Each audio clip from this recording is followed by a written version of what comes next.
Welcome to the Women's MTB Network podcast. I'm Mia, your host and writing partner behind the mic. This is the show where we celebrate the women and folks pushing mountain biking forward. The riders, athletes, mechanics, industry leaders, and community builders shaping sport in real time. Every episode, we dig into stories, the challenges, the breakthroughs, and the moments that remind us why we ride. We're here to break barriers, build communities, and make sure women are seen and heard on the trails and beyond. Whether you're a seasoned shredder or just getting started, you're in the right place. We're stoked you're here. Enjoy the show. Welcome back to the Women's MTB Network podcast, everyone. Today's episode is a special one, not just because we're exploring storytelling and mountain biking, but because we're sitting down with someone who has shaped how the world sees women in cycling and outdoor sports.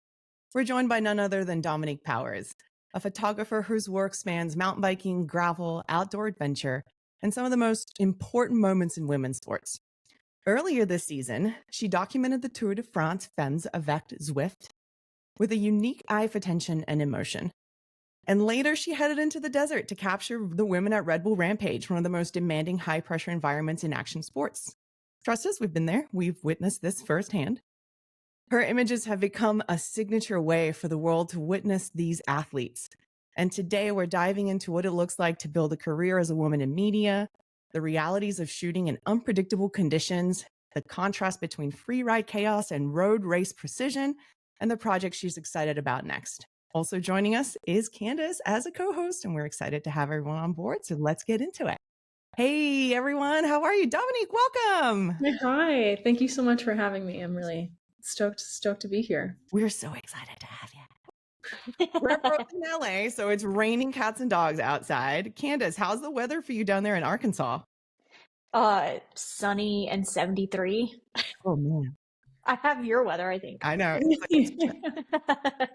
Yeah, I feel like every time my mom calls, she's in Vermont, and she's like, how's the weather? I'm like, well, sunny and 70. Yeah. You know? It does make me pretty jealous of you guys, I will say. Weather-wise.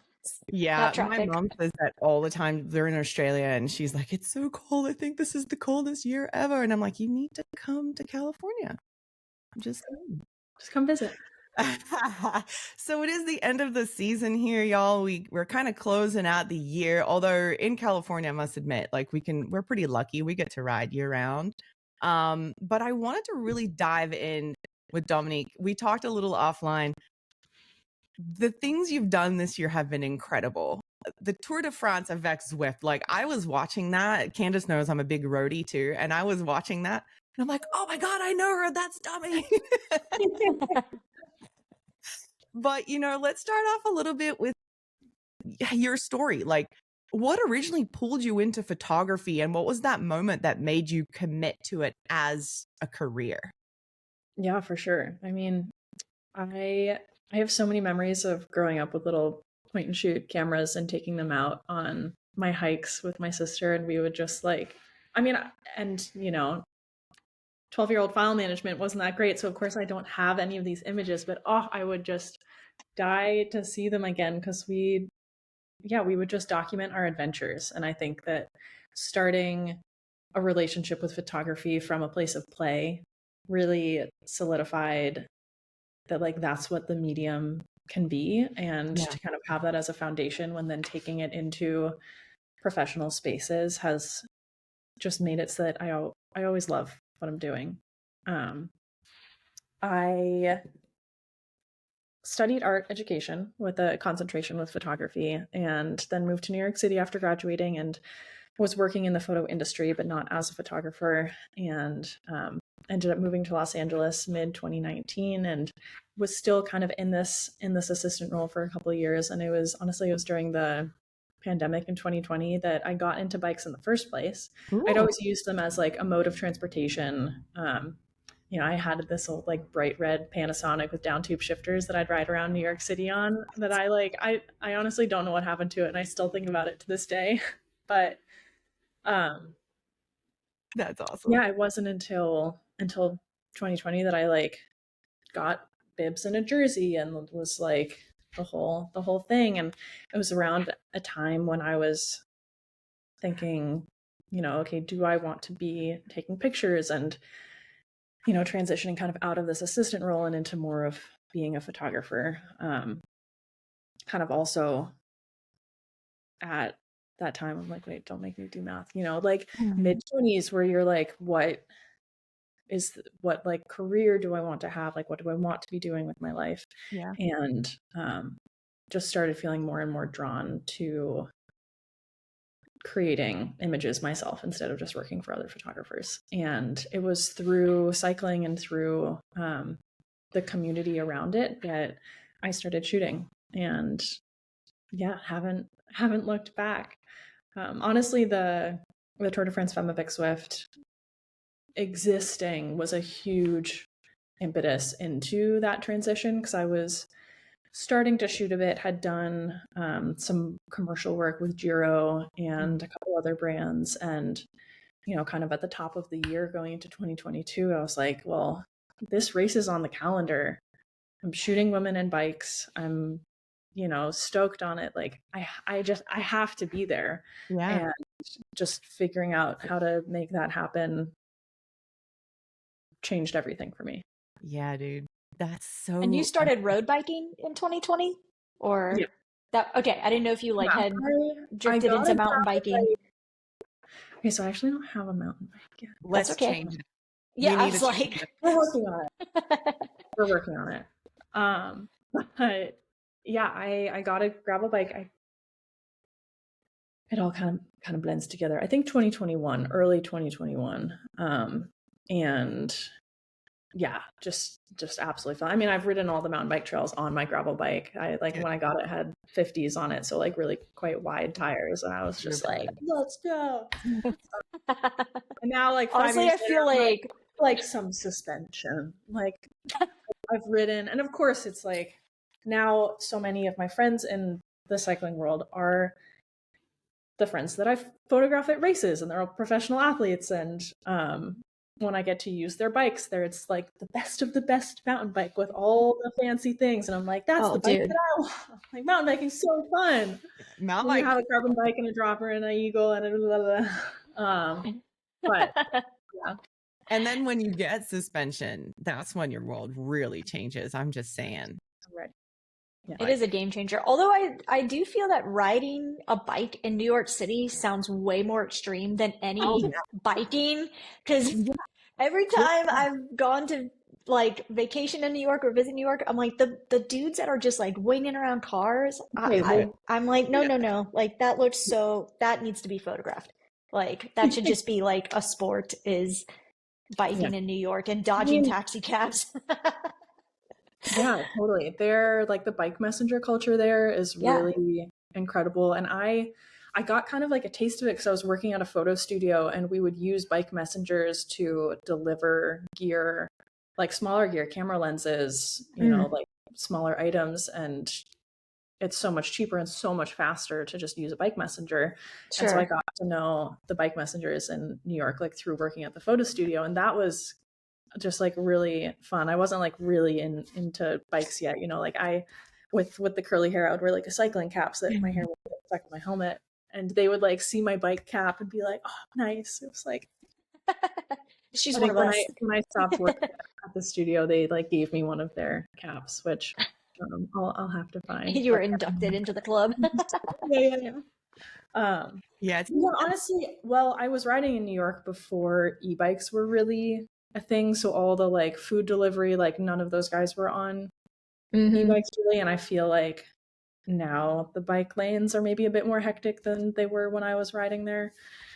But it's like, I mean, and it's same here in LA. It's like riding in LA was super, super intimidating when I first moved out here. Like I did one ride to the LA River bike path and then like came back and I was like, nah, this isn't for me. But then during the pandemic, also when, you know, there weren't a lot of cars on the roads, and I had a buddy to show me around and show me like, okay, these are the roads that we take as cyclists. And like, these are kind of the spaces where like lots of, you know, Griffith Park, like Chevy Chase, a climb in like the Pasadena Hills, the Rose Bowl, you know, all the canyons in Malibu. There's like these places where there are so many riders, cars kind of know that cyclists are around.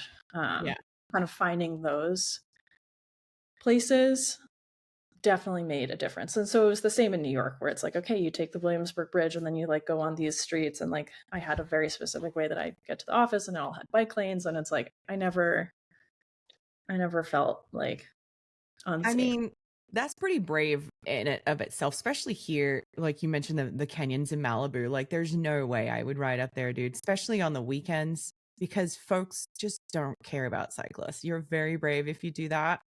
I often avoid it at all costs. Yeah. I would. I mean, I won't take ride the on two anymore. Sorry. The 2 is like the main road into the Angeles Mountains, and like in the pandemic, I was riding up to Mount Wilson by myself on like Tuesday, like no problem. But now it's, yeah, I guess in Malibu it's like there's specific canyons where like, oh, this one is, you know, more of like a commuter road, whereas like this one is just residential. So like, who's really going on it? Yeah. So that makes me feel better about it. But Yeah, anyway. that's true. I don't know. I've ridden in Bentonville too with Candice, and I wouldn't go on the road. Although great trails out there. Great trails. I'm Yeah. just I'm so sad to miss I'm Big scared Sugar of the road. It was the same weekend as Rampage. And yes. so like my boyfriend, my sister, all my pals were at Big Sugar, and I'm just like watching them. Well, almost Yeah. the big storm that rolled in seemed very hectic, but I love the mountain bike trails in Bentonville. So Yeah, every Well, time I'm yeah. on Strava, I see Candice doing like 15 miles, and I'm like, is she's out there? I know. We are really spoiled. In fact, when people ask me where I live, and I'm like, like I'm actually in Fayetteville, it's just 20 minutes south, but there's still like the trail systems just are all over. So it's pretty cool. Yeah, We are I lucky. got a cyclocross World Cup there and Yep. stayed in the most memorable Airbnb. And I was there for a week because Yeah. I was embedded with the cyclocross team Nice Bikes, and we had just gone to Trek Cup in Madison, and then there was a World Cup in Fayetteville, and so we were just like, oh, we'll just go to Fayetteville and just be there the whole week. And when I say everything was Razorback themed, I mean like Oh, dude. toilet paper dispenser, tiles in the kitchen, every single bedstead. There's a hot bed in the living room. It is like the was a whole little culture, charm. like the whole pig suey thing. I'm not from here originally, but I'm from Louisiana, and you know LSU is a big thing down there. But I still don't think that LSU is as celebrated as like the U of A Razorback thing is here, and it's so bizarre because I'm like, oh yeah, there's another fucking Razorback statue. Like, what is happening? It was like it was this whole week of bikes, and just like the most memorable thing was like this logo. Just Well, like if you do the World Cup again, let me know because I go every year. It is so fun to watch them. And honestly, last year I ended up getting sick, but they did their whole course and they had timed it, right? And so I was like, I'm going back out there. I ride those trails all the time. I'm going to see if I can time myself and like see the comparison of like this is a pro and then this is me of like how long it takes me to do these laps because the speed was insane. Like the tires going down these rocks, I was like, dude, it was wild. They're doing this on XC bikes too, right? They're not even doing this on like big travel. No, like 120. Yeah, 120 travel. A lot of them are in like the Lycra. There's no knee pads, right? Like I'm all geared up with knee pads, and there's a lot of rock down there. And the reason I wear knee pads is because I've busted a knee or two out there. So I'm like, how are they're just so great at not crashing, basically. Dude, So, like that's just what it comes down to. They're talking about free ride and the gnarly things these women do in free ride, which are freaking gnarly. And then you've got these cross country athletes that are out there on 120, 110 mil bikes. Like, and they're doing drops. Protection. And they're doing drops. There's still drops out there that they're hitting. An hour. Anywho, we digress here. They're just gnarly. These women are just insane. So, okay, let's go back a little bit. History, women in media. I love this. No, this is working so well. What skills or mindsets do you think bring the storytelling into action sports? Sorry, hold on a second. I just looked at another question I had for you that might be better. No, let's go to this one. What skills or mindsets do you think women bring to storytelling in action sports that often get overlooked? Ooh. Because I think we bring a ton to the table, but folks for some reason seem to overlook women in this medium. So, like, what's your take on that? Yeah, I I think it's a tough one in that we will always be ideally not always, but for the foreseeable future, we will always be a couple steps behind where we want to be. But I think that's inevitable. Like, I often get asked about, how many women are covering the Tour de France Femmes of X Swift, and like, what's, the balance between men and women, and like this and that. No, it should be more. It's like, of course it should be more. But like, historically, when it's been such a male dominated sport for so long, and, both cycling and photography, that it's like, yeah, the ASO hires the folks that have been documenting the sport for the last 20, 40 years. And because it is, both sides are male dominated, like, of course, there's still going to be a bunch of men that are still currently working. And, it's why it's so important to me to, show up every year and take up space there and try to get more women to the start line on the media side of things, is that in 20, 40 years that, will be more balanced, because there's been that, like, the history of it. Because, like, yeah, there are specific skill sets and, network that people need in this sport. Like, I have photographed the Tour de France Femmes of X Swift every year, and I'm like, now, this will be my 5th year, and like, I will maybe have figured out how to get on a moto, and like, I think I've sorted out like the proper way to do my accreditation, and like, it just takes time. And I guess that like doesn't specifically answer like why we're so amazing. I mean, but we're just amazing. We're women. Yeah. I think there's definitely something to like women documenting female athletes, and just that kind of like sense of camaraderie there. And there's just like level of softness, I think, that isn't there in a male dominated sport in a patriarchal society, and like just kind of like all of this history that each of us have lived. I mean, you can't take that away from women in general, right? Like, we understand going into it, we're the underdogs. And so I think that makes it extra special when we just nail the fuck out of something. Oh, that's what I was going to say too. Yeah. I mean, just, yeah, show them what you got, Yeah. So And I think that like there is definitely, and I felt it a lot when I was first starting, kind of that sense of like, I need to prove myself. But I really tried to have the energy of like, well, of course I'm here. Yeah. And just not pushing that too hard. That there's not, because it's like, you don't want that energy like amidst other photographers, amidst like the people that are hiring you. It's just, you show up and you do your job the same way that the entire peloton shows up and does their job. And like, yes, they're amazing. Yeah. But like, of course. Yeah. So to piggyback off of that, what do you think is one barrier in action sports media that still doesn't get enough attention? A barrier for media? For women in action sports media that still doesn't get enough attention. You think it's like the opportunity to be on site, to hire, to get the accreditation, or funds to even get there? Because just getting there is a really big barrier, I think. Totally. Yeah. I feel very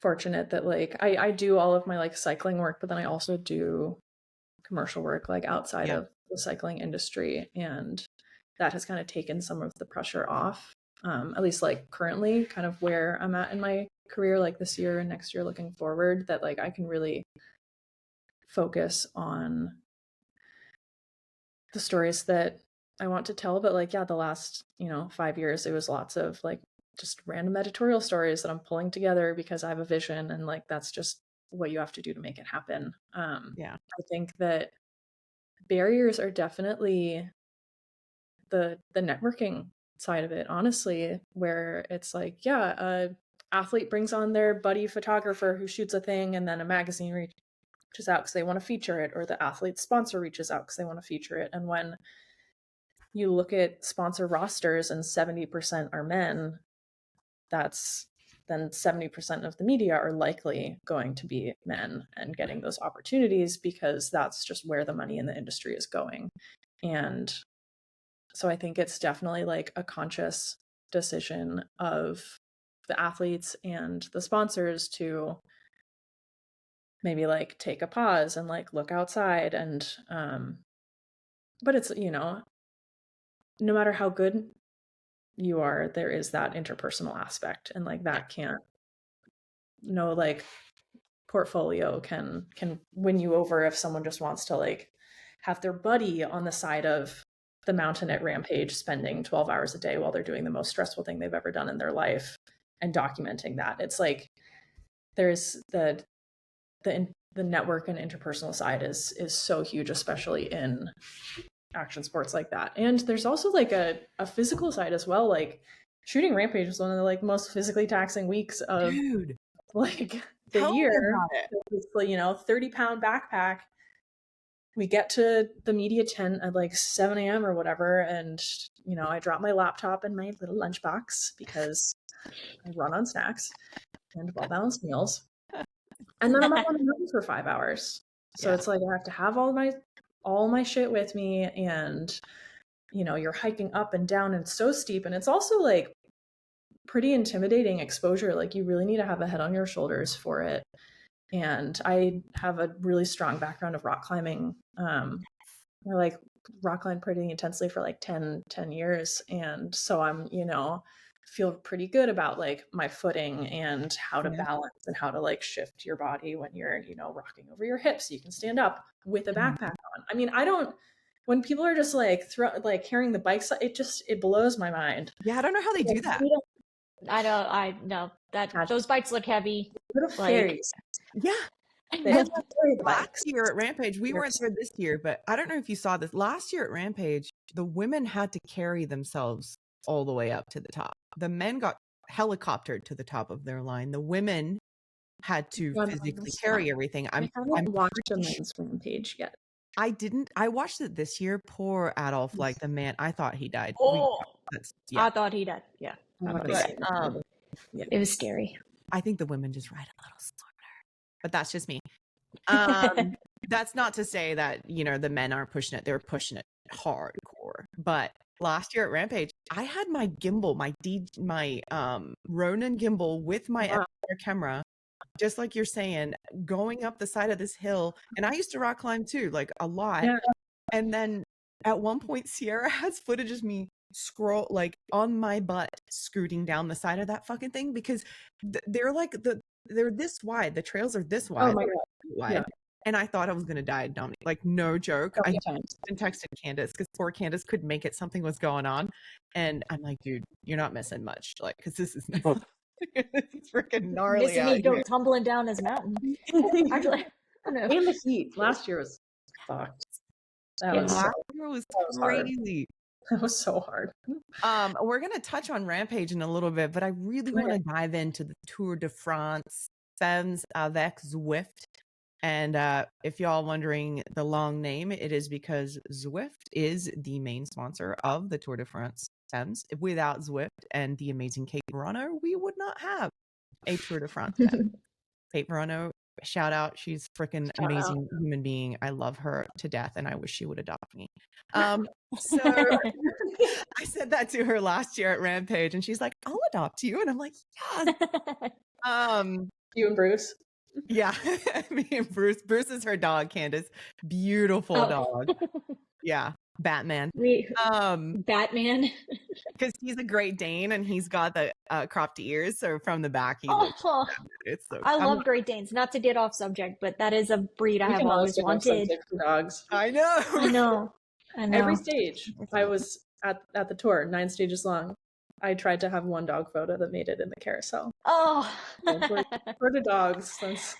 Yeah. I think we need to do an album of just dogs when we're out shooting stuff like that. This year at the Sedona Mountain Bike Festival, Amanda did that for us. She did the dogs of Sedona. So she was just going around and like filming them. So you've covered the Tour de France Femmes avec Zwift for a few seasons now. You're saying this is your 5th season, correct? the one you just did, or you're 20, coming onto your 2026. Okay. Yeah. What surprised you the most about shooting the tour that like mountain bike doesn't prepare you for? Because it's completely different disciplines. So Completely different disciplines. I mean, I feel like the question almost needs to be swapped because honestly, Rampage last year was my first mountain bike event. So I'd already. Oh man, you went deep. You got thrown Yeah. deep Let end. me start. Let me. I take it very seriously. Thanks, Were God. you like, is this how it's gonna be every mountain bike? Like, do I have to climb cliff ledges and mountains? With Like, 40 pound does backpack. everyone just launch off of cliffs and I have to capture it? Yeah. Well, we can flip it if you want to. Flip well, the I guess question. it's just like before I shot Rampage, I had photographed multiple seasons of the Lifetime Grand Prix gravel races. I had been embedded with a cyclocross team for a season. I had shot a couple years of Tour de France Femmes avec Swift and Paris-Roubaix Femmes avec Swift. So I guess like that is the like foundation in which I entered Rampage. Right. Which is pretty bomb. Which is pretty No bomb. joke. I mean, I feel like I'm so grateful that I've really gotten to like see the sport at like every side of it. yeah, you really shot Oh, everything. truly. Bikes were amazing. Yeah, truly. There's so many different ways to, and then being a cyclist myself and like here in the LA community, like just yesterday got out on my favorite group ride, Saturday Social, which was on a Sunday, somewhat misleading, but it was just like the best to be able to like interact with bikes on this like personal community level, and then all the different disciplines, and like everyone has like a different vibe, and then seeing it to like the biggest global scale at the tour, it's really cool. I mean, that is the biggest global scale, right? Because you've shot some other road events as well, like you were saying, Roubaix being a really big one too. But so going back to the tour, what's something that stands out to you that like the public didn't fully understand? Was there a moment that really stands out the public didn't understand what happened or how it went? In terms of like the racing, Yeah, well, because I will say, like, especially this year, shout out PFP, there were so many more fans yes, than right. the last years, like by an inordinate amount. And we have accreditation on, my partner Ken comes and drives me, and then I have an assistant, Tim, who's come the last 2 years, and we have accreditation on our car so we can drive on the course. So we're able to like leave the start town on the course and then enter the finish town on the course, and like go up the climb. Like it's really just the most special way to experience the race, because we really get to see like all the fans that are out there, and like every fourth person is holding a sign for Pauline Ferrand-Prévot. Oh my God. And it's like, what a queen.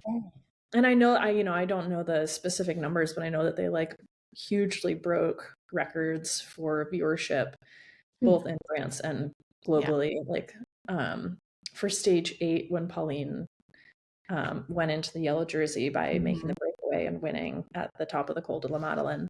Yep. 50% of TVs in France were watching the race. I mean, as they should. Not only is she a Frenchman and she's an Olympian, but like, damn, come on now. Yeah. A French woman. Sorry, I didn't mean to say that. But so this is kind of an off script question, because I do have some good ones, but I've always wanted to know, what's it like going from stage to stage? Well, yeah, like, are you in those like support cars? Like, is that what you're or because you're not biking, right? No. Yeah. Okay, that okay. is my like least favorite question, is when everyone's like, oh my God, Cassie, did you get to ride? No. Like, I'm working. did I get to sleep? Did I get to eat meals? Yeah, did you not like balance in the car?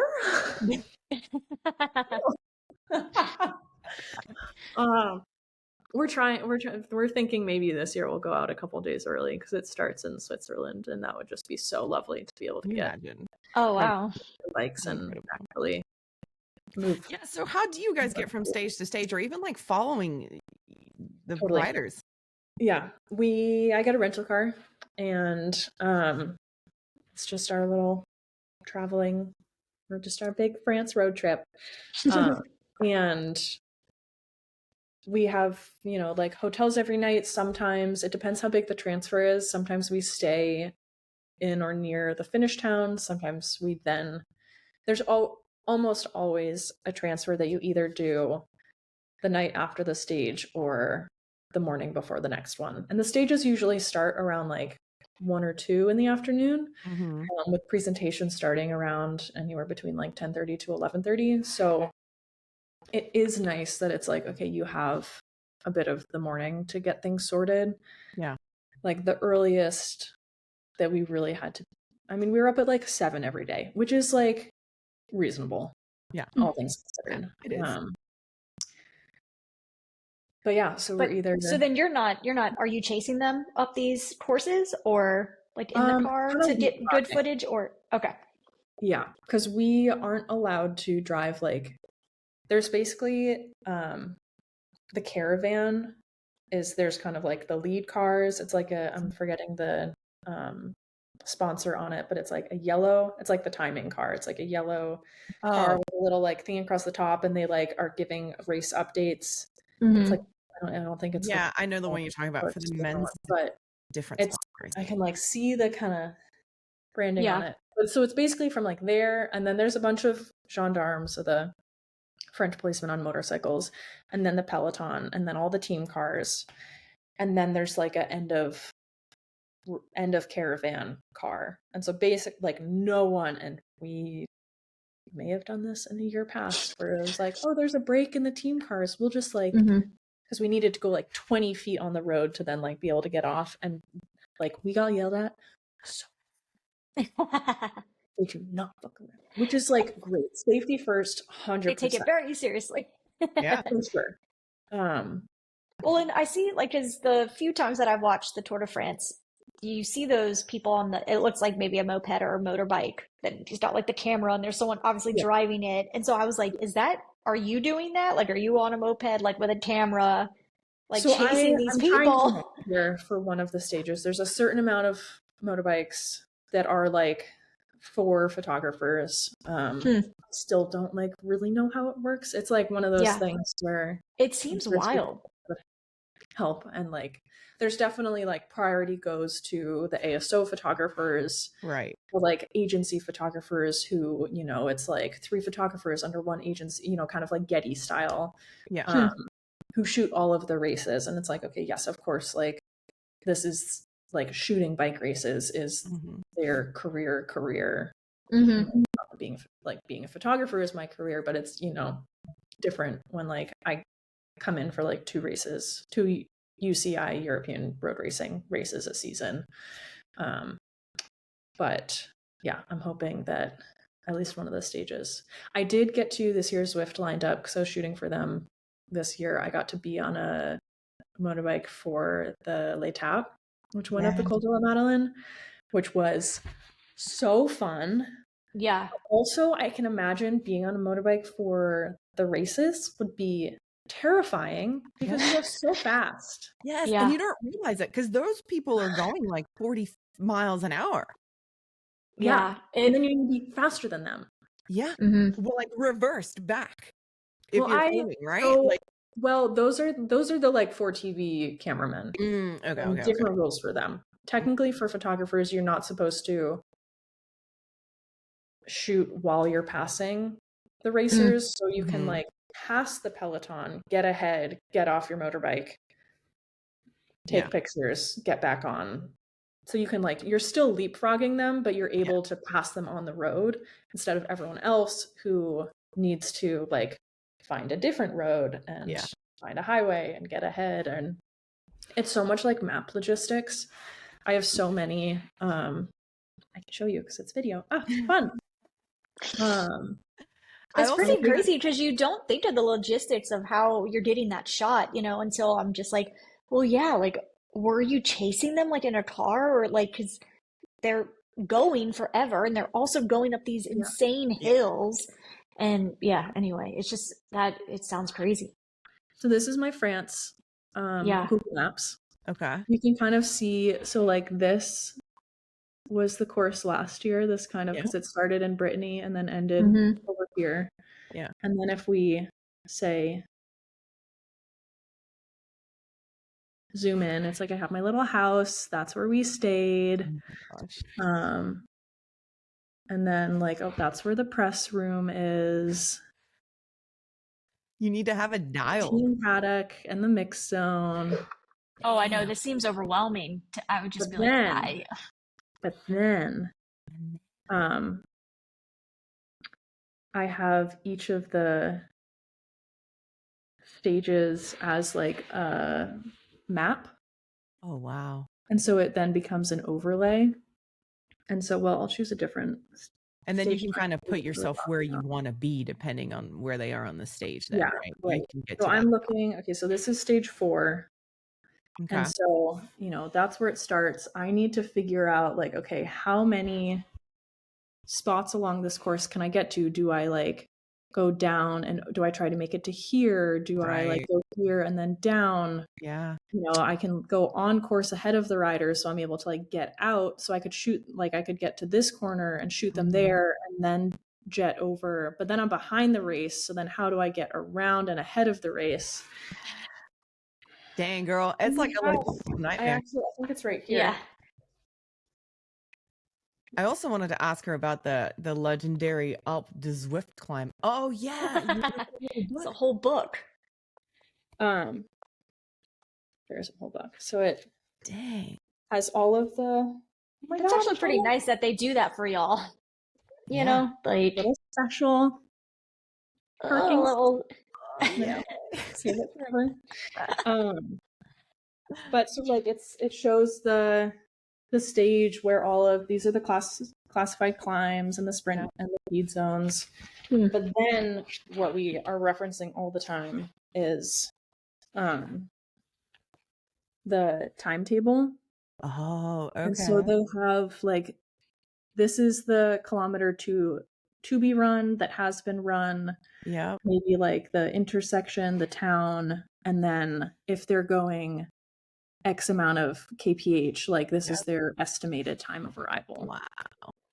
So it's a lot of cross-referencing. Like I have this open and this open and And trying to figure out then how to get there quick, what it looks make sure you're like. there on time. Totally. Jeez. There's a lot of like, oh, okay, well, the helicopter's over there, so they've already made it past that, so we need to like figure something else out to get around the course. It's fun. It's like the real time. I just turn into a like computer. For next year, I will volunteer as tribute to come and help you with it. But for real though, like the Alpes de Huez, I can never pronounce that. That's like that legendary climb that I believe folks in the olden days used to say women couldn't do it, and then the women are like, watch me. Did you, because I know you released, I wanted to touch real quick on your book too that you did, All the Way Up, and that was based on the 2024 Tour de France Femmes, right? And I think you were at the top of that climb to capture that moment. Whoa. Yeah. Taking a field trip. Oh, she's taking us. If you're watching this, we're going on a field trip to find this book in Dominique's house, so she can show it to us. It is incredible. If y'all haven't seen it, I'm going to put the show notes for everything here so you can find it and follow along what we're looking at. Legendary segment. What Dominique has put out. Okay, there we go. All the way up. There it is, folks. Yeah. There it is. Wow. And it's incredible. If you haven't seen it, where can folks get this? On your website? So on my website. There you go. On her website, everyone, which will be in the show notes where you can come and find some of that information as well and the book. But dude, that climb, when you saw them get up to the top, and they were like, there were 3 riders, I think, 10-second stage win-ins. There's 6 seconds apart. There was like 4 seconds between first and third place. It was insane. What was that energy like being at the top of that climb? Tense. Yeah. So tense. This, I mean, I think when you mentioned like what's something about the race that like folks don't like may not get, like this moment was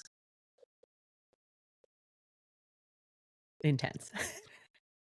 I mean, just like of all the like historic racing moments, bike moments, athletic achievements that I have witnessed in my career documenting sports, like this is it. Yeah. This like stands out. Yeah. I mean, Because, you know, there's so much at play of, you know, knowing that, because what, Kasia was up by like a minute 15 or something. a minute 27. I looked up this stat. Okay, yeah, Yeah. great. Like enough. But then Demi goes on, I think it was like the climb before the col or the Alpe d'Huez, and she like has this lead and she ends up winning the stage, and she just immediately turns around because she is just mathing, and it's just like just watching, you know, she's given everything, and she's just waiting to see what happens. And you know, I think, and in making the book, it was actually really interesting. Like the implications of everything really sunk in, because both Kasia and Demi just lost out on stage wins at different points throughout the week. Demi losing to Puck in a photo sprint finish. Yeah, that was insane. And then Kasia losing to Blanca Boss. And the time bonus difference between first and second place is 4 seconds. So it's like if if Demi had won against Puck, like what would have been a tie? It would have been like a 0.4 millisecond split between, you know, it's just like yeah, so I guess they don't really know who's won, because they're just so neck and neck that that makes sense. Again, I've watched like the Tour de France here and there, but I'm definitely more mountain bike focused, but it is always intense when I watch it. So I'm like, the grind is just crazy. But yeah, that totally makes sense that when they're crossing through, they have no idea if they won or not, just because they have to check that, right? Like they have to check that time. Demi didn't know if she had won or not, because Kasia was leading. Like she needed to make up a certain amount of time to take the overall win. Yeah. And the like time bonus of winning the stage, like there's just kind of all this in it. People who are watching will get a sneak peek of the book, because it is my favorite like series of images. So this is then when Kasia crosses and Demi realizes that she's lost. She's lost, yeah. Jeez. I mean, the emotion that you capture in these scenes are so intense. I remember this year's final. Oh yeah. Oh man. Then this is the real. These are my. Let's check out this photo. Yeah. Just the like. Yeah, when she's realizing what? Yeah. Single tear, and she's looking over at Kasia, and then Kasia's looking back at her. Yeah. Oh man. That the way that it like is in the book is that yeah. Wow. They face each other. Yep. That's awesome. And oh just man, that was like a very special moment in making the book. And like, you know, it's documentary work. It's documenting what happened, but it's also shaping the narrative through how the images are laid out and placed, and like that their, you know, eye line is lined up and they're sharing this moment. Yeah. That's that's like very impactful. 100%. I mean, do you have images of that with Rampage, like where there's a question that we have that is like, what image or moment stood out this year that the public didn't fully understand from Rampage? Ooh. Like, is that do you have a moment where like people aren't going to understand how intense? I feel like we're using that word a lot today, but yeah, but I mean, it's true. Fucking women's sports are intense. So. Yeah. Women's sports are fucking intense. Thank you. It's just how it is. Need that on a t-shirt. Yeah. TM. In a like less intense way. Something that really stood out this year was the camaraderie between Vinny and Janelle and Kirsten. Yeah. And so this year, site for Women's Rampage was like 3 times the size of last year. Mm-hmm. Yep. You would have been so much more stoked with the amount of like foot space that like I could put my backpack at places and just like be carrying my cameras before I put my backpack. Did they maybe like build with the intention of leaving space for the photographers? They're like, well, they'll need to stand here. So last year it was a completely untouched site, which is like great for Mm-hmm. the women. First year, like let them completely have full reign. The site this year had been used in past years for formation. Right. I think the men had competed on it in the past before Yeah. as well. So it's just like they're 13-14 men's site as well. I'll take your word for it. I'm like, I didn't care about Rampage. See, Mia's really good with that. I'm like, I don't know, like last year, like what? We had Hannah Bergman on the podcast and she told me that. So that's how I Oh, okay. It's fresh in your brain. Okay. Yeah. Amazing. Oh, she has such great energy. I mean, all the women do. I think that also really stood out as just like the vibe and the energy of the women and their media and their diggers. Like everyone was just like stoked to be there. There was so much collaboration between like the lines that they were working on and between the riders. Like this was Janelle turned 20 on like the Tuesday before the competition. Oh my God. This time, and there's just, like some drops were like, okay, the 3 of them would really be like sessioning a section of their line together, which I thought was like so awesome. And just like the way that they were hyping each other up, but just like not in a like, yeah, you can do it, it's whatever. It's like, no, yeah, like this and like just so calm and measured. This is in your wheelhouse. You have this. It was just like really beautiful to see. It was like the perfect example of like women amplifying women to like do great, powerful things. So I think that was probably a highlight for me in terms of like the storylines that took place that week. Hannah spoke of that too, and we saw it last year, just how supportive they are with each other and sharing lines. And I didn't know this, but they only had like 2 diggers to help them. Yeah. Here I was thinking there's a team of like 5. I could have. Oh, I thought they picked their own. No, had more last year maybe, but yeah, when they only had, well, I don't know, but I next year. Crazy. Yeah. Which then also it's like, okay, then collaborating with other riders on your lines, then you can just get more people working on the features. Oh, like, I see. Statistically. Well, I'll ask this one. How do you balance staying safe while pushing to get the angle you want at a site like Rampage? Yeah. I harness myself to the cliff. And I out. It's so tough because there are so many different angles, and I think that like it's, for me, is really important to be there for like the week leading up to, because first of all, you need to learn where the heck these women's lines are. Because you're like there were definitely multiple times where it's like I'm in a place thinking that they're gonna like come here and then they go over there and you're like, oh shit, there goes, I guess I just need to wait for them to hike up the mountain and do it again. So that like learning their lines and where they go is really, really valuable. But it's so hard when it's like you don't know if they're just doing a practice run or if they're going to actually try to send it.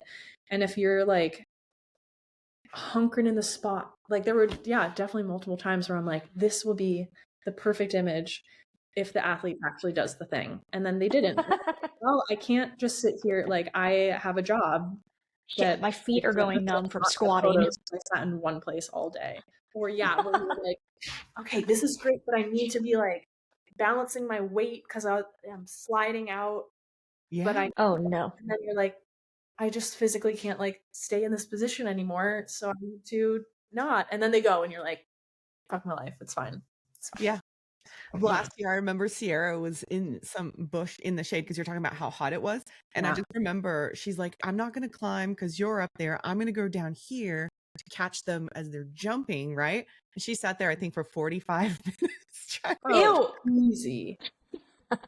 Poor Sierra was like, I'm dying out here, Mia. I think I'm going to change up my position. I was like, dude, do what you got to do. Like, You should have like totally messed with her and been like, hey, they're moving to a different site, so you probably should just come up here. spend another 45 minutes up here. Yeah. Yeah. That's insane. Yeah, I Yeah. didn't even think about that, but I mean, yeah, and I guess to come back to that, it's always safety first. Yeah. Just always. It's never worth it if you get injured. yeah, do you have assistance also at Rampage, or is that only for okay. So Just it's for the just tour. you. Okay. Yeah. I was Dang. shooting for Yeti this year, so covering Robin, which was just a delight. Yeah. But I was staying with the Yeti folks and got to like drive out with them, which was really nice. Because we got to like actually drive into the venue, so it's just like a little bit longer that I didn't need to be like, okay, and now do I have all my stuff? It's like Yeah. The shuttle. Uh, When's the shuttle going down? When's yeah. it coming back? Yeah. Totally. And so like that was definitely a huge, huge help. And they're all just like so solid. The whole Yeti team definitely like they care a lot and we're so stoked. So like that was just also like really good energy to be around. Yeah. But yeah, like up once I'm like dropped off in the morning, it's just like, I'm out. See you later. Well, But also did the tent at the bottom of the hill and just like everyone becomes pals by the end of the week. So it's like we're all oh, going I through it. bet. Yeah. Well, Same especially because like the media, it's got to be a tight-knit group that are allowed through there. So, but did shooting the women in this environment, did that shift anything for you with storytelling or, a view on mountain biking or? Um yeah, I mean unlike the other cycling disciplines that I've covered, like there is so much trust that the riders have to have in themselves Yeah. that like there's it's a different mentality when it's like, oh, I trust that I can ride 200 miles really hard. Mhm. If you stop trusting yourself, you just go slower and like maybe you don't get the placement that you want. But like, doing a backflip off of a cliff, like there's a level of trust that you need to have in yourself and your mentality and your capabilities Yeah. and your team for like, having built everything how it needs to be, to like, do it all safely. And like that is, I was just talking with someone recently about how like covering these events is like the most human and inhuman thing, because it's like these folks are like they're the best of the best. They're the best free ride mountain bikers on the planet. Like when you get to that level in anything, you are like going beyond the average. Like you are hitting the limit of human capability, and like that is just like so special to witness. But there's also like such humanity in like the frustration when like something doesn't go or you hurt yourself or being scared in Oh, I meeting. know, to work up to that moment and to not be able to ride because of an Yeah. injury. Oh man, it's Yeah. just got to be so heartbreaking. Yeah. um Um, I got really about that though. It's okay. Don't even worry about it. Don't even worry about it. Because now I think like we're coming up here to almost an hour, and I don't want to take too much more out of your time, but we still have a couple of more questions. And then you know what we do? We do some rapid fire questions at the end here. You know that. Right. Before we get there, so we've talked about the different contrasts of disciplines that you've covered: road, gravel, mountain biking. And we kind of touched on this a little bit, and you may not be able to tell us which one fits into this question, but which environment demands the most from you creatively? Or it depends. Tour, yeah. The tour, definitely. There's something, I mean, there's a lot of limitations with Rampage because it is such like a high danger situation. Like I would ask some of the riders, especially like at the end of the day, for some portraits or something, but that's kind of like the most that I'm like asking of anyone. Right. And so like just it's the same exact venue every day. The riders are doing the same lines every day. You can get creative in terms of like your positioning. I did make some reels while I was there, which was very fun, and kind of a way to shake things up. But like, there's only so much you can do. Mm-hmm. But I mean, I think it's also that like my experience at the tour this past year was definitely the most like creatively fulfilling year that I've had. Both in terms of the like projects that I did and how I approached it. I do stage winner portraits for Zwift for every stage. And, thinking about, there's just like all these different ways that you can take an image. And it's like, okay, for these, like I really want it to feel maybe a little bit more commercial and like elevated and not just like that I'm documenting a moment, but that I'm making one. And there's a different kind of like creativity that's needed in those situations versus when it's just kind of like you're just taking from the scenario, you're not giving to it. You're like interacting with an athlete or a subject and wanting to get a certain like energy or emotion or expression from them. It's like you need to like work into that. You need to talk to them and ask for things and like give direction, and like that can feel like a lot, especially when it's like at the end of a really incredibly stressful day where you're just like, I just want to like take the photo and be done, but it's like, will I be happy with that? And so like that, along with the just event coverage, shooting the race. And I also did like a little like kind of fit series with Allison Jackson this year, which was so much fun because we had connected before the race and it was something that she was really excited about. But kind of like the fits of the tour, like I've gone really into basketball lately, and like the tunnel fits are like so fun. It's like, okay, how do we bring that like cool, exciting, vibrant energy to cycling that is really like nerdy and uniform? And I reached out to her about kind of like doing something around the tour, and like we're already in talks about next year and how to do it like bigger and better. And so it was like, okay, she's like, yeah, I have from like 10:15 to 10:27, and it's like, okay, we gotta like be at the team bus, and we'd like spend like 3 to 6 minutes like taking these photos and trying to be like creative and fun. And then it's like, okay, have a good race. Okay, bye. So that was like doing a Crew Diaries reel every day. That was like kind of like a BTS reel. So it was like, if I was not taking pictures, I was editing them, I was working on a reel. It was just constant. Wow. It was the most like, and then like 10 days of that where I'm just like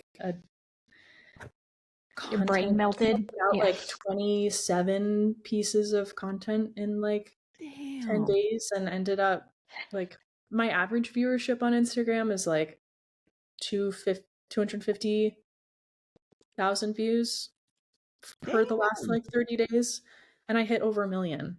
God. Whoa. Hell yeah, girl. Like, okay, that is, a lot. Yeah.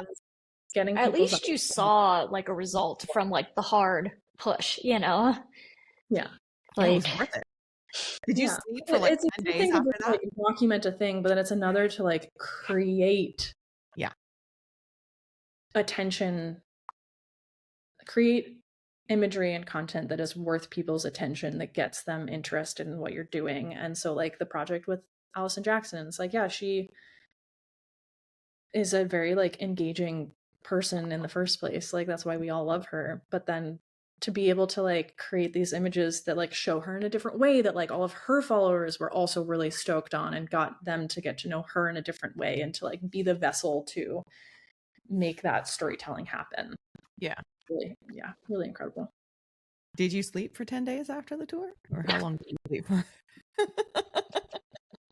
For real, it sounds exhausting. It sounds tough. For sure, because it's also like you spend a week being like, I am important and worthy and matter, and then it's like you just go back to life and you're like, well, I guess or something, I don't know. There is, and I think it's like valid. I wouldn't do the work that I do and care so much if I didn't believe in it and its importance. Yeah. But it is definitely like being that kind of like involved in something, it like takes over every side of like what you are and who you do. But also like I wouldn't be able to make what I'm doing if I wasn't that just like immersed. Yeah, that's true. For sure. That's too creative there. Yeah. So what projects are you excited about heading into next year?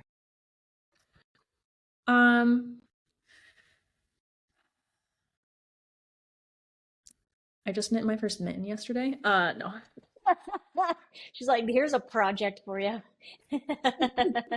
It doesn't involve my camera. I am. Yeah.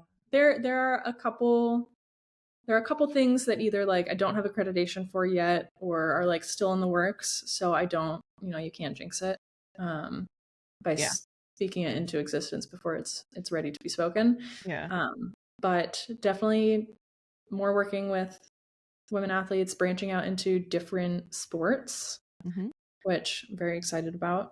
And then, also, I mean, it's like I love this time of year to just kind of hermit in and chill. Cozy.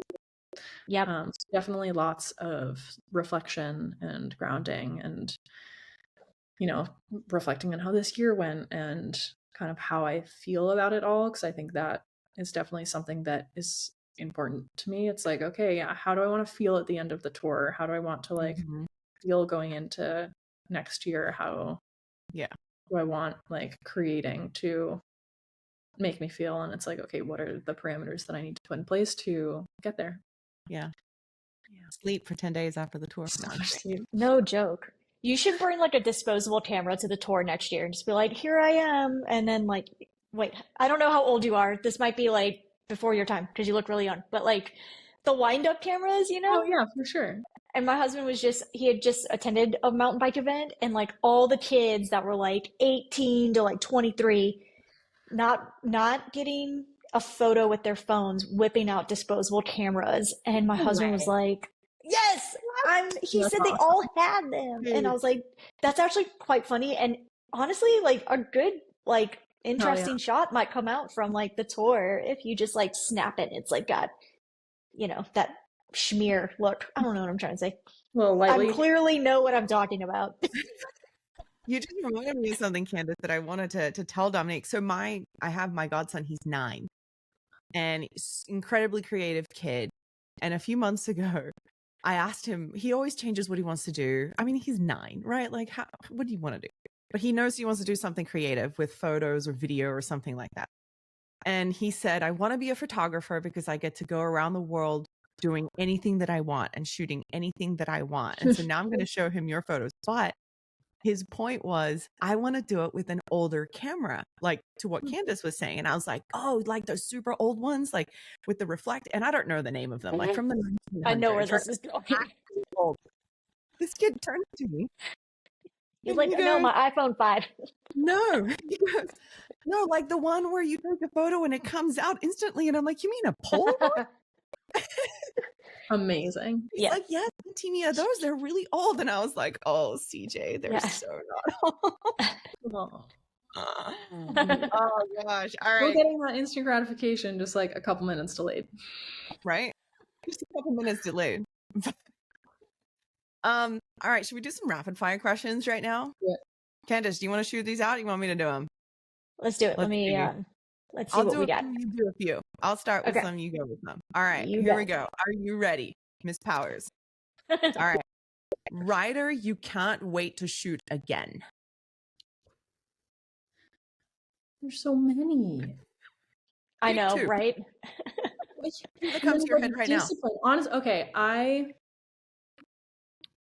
I would really love to get to a cyclocross race to shoot Femme Venemple again, because I took a portrait of her at the Fayetteville World Cup. Ooh. And it was like one of my favorites. And yeah, I'd love to get another portrait moment with her now that she's just, how her career has gone in the last couple of years and just being like the most winningest cyclocross racer fucking ever. Yeah. Okay. I'm going to ask one more, Candice, and you can do the next two. All right. One destination still on your photography bucket list. Ooh. You can't say so many. They're so hard. There's so many. Well, pick the first one that comes to your head. I'd really love. I had a friend visit Portugal recently, and just like all the colors there, and like the tiling, like are just so beautiful. And yeah, I'd love to Portugal. All right, go Candice. Ideally, like not with a bicycle. On my feet. Yeah. What is a dream assignment that you'd say yes to immediately? I feel like I'm getting a lot of those. And anything That's pretty awesome to say. Yeah. Right? Yeah, and anything that gives me time with, I mean, and like not just an athlete, but a creative, a musician, just like photographing people who are so passionate about what they do is just the best.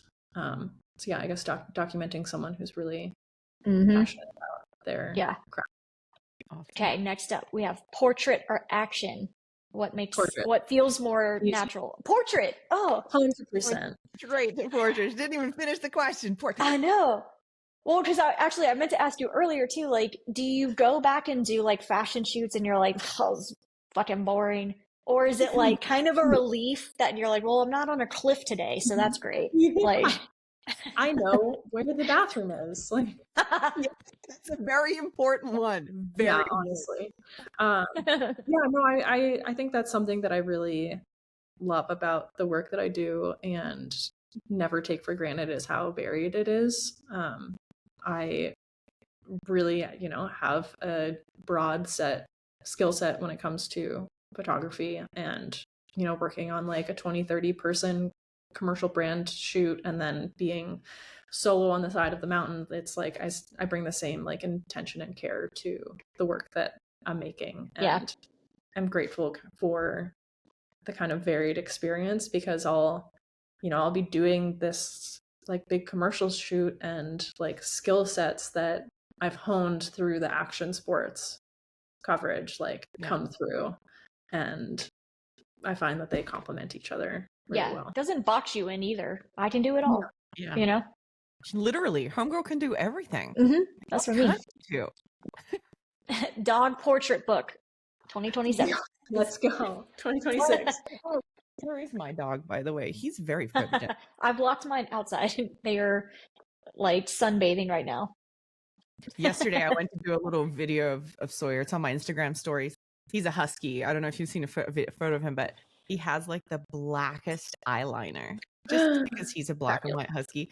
And he was hiding behind a curtain yesterday, and I'm like, "Hey, creeper, what are you doing?" And he just kind of like looks at me. I'm like, "Your eyeliner is on point today, Sawyer." And he just kind of shoots me this. Like a dog. You want a dog so bad. Well, you can come hang out with mine anytime. You're close. So if we need a puppy sitter or if you want to go on a hike, I can't hike now, but whenever I can go back on a hike when my foot's better. But you were incredible. Thank you so much for your time and chatting with us and sharing a little glimpse of your world in this pro circuit, from the Tour de France Femmes to Rampage to cyclocross to like everything. We really appreciate your time. Yeah, I'm going to be looking for you on that little moped in France. I'm going to be like, there she is. July 26th. Where is Dominique? That's going to be our thing. We're going to go on Instagram and see if we can spot you every time. And then where's this awesome? Yeah, I got these like bright yellow Hokas for the tour this year, and that was I wore them every single day. I'm like, that's how you can spot me. Oh, totally. Well, I spotted you because not only were you right in on the action, I remember, I think it was the final stage. It was the last stage. And the women are all hugging each other and they're like winning and stuff. And you're just like right there taking the photos. And I'm like, yes, homegirl's getting the best shot. You're right on the action. Well, I Yeah. appreciate you. Thank you for everyone who stopped by and listened or watched us on YouTube. I'm going to put all of her information, Dominique's information, in the show notes. If you want to contact her, check out her portfolio, go on her socials, follow all the amazing stuff she's doing. Candice, thank you for joining us too and being the co-host for today's Yeah, podcast. thanks for inviting me. Dominique, it was And, awesome to meet you. Yeah. Likewise. Let's hope we run into her next year when she's covering something really awesome again. Please, Yeah, I'd have a love great that. day, you guys. Have a good one. You too. Later.